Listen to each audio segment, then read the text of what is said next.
Welcome to Previously On, a podcast series created to help you through some of the most complex yet brilliant television ever made.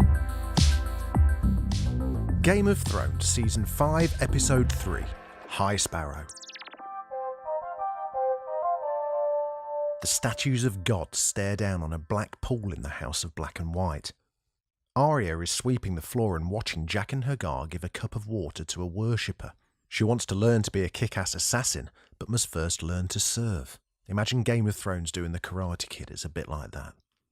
After drinking the supposedly harmless water, the worshipper dies a painless death and is then carried into the depths of the temple, where Arya is not allowed. King Tommen marries Margaery and enjoys a very happy wedding night. Makes a change. While laying in bed, Margaery ponders that maybe Cersei would be happier if she moved back to Casterly Rock.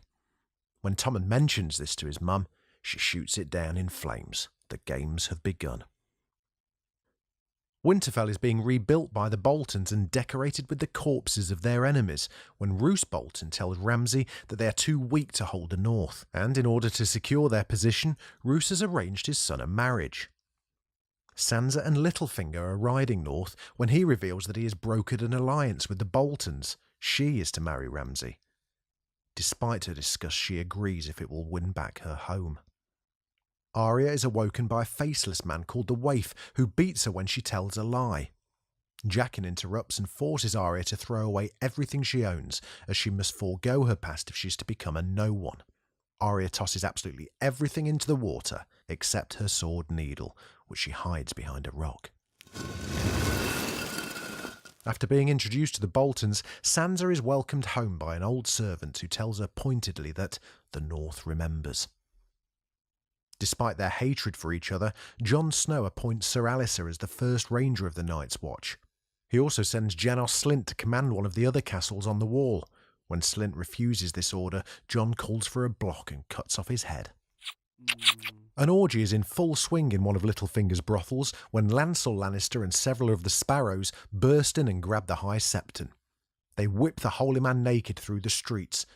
Furious at this, the High Septon calls for Cersei to expel the Sparrows and execute the High Sparrow, the person in charge of them. Instead, Cersei visits the High Sparrow, finding him tending to the poor. Cersei has the High Septon arrested and appoints the High Sparrow in his place with the suggestion that they should work to protect each other.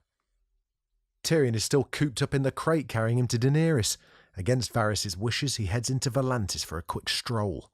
Having a drink in a brothel as you do, Tyrion is spotted by Ser Jorah Mormont, also having a bit of a relax. Jorah captures him and announces he plans to take Tyrion to the Queen. But given his previous allegiances, which Queen does he mean?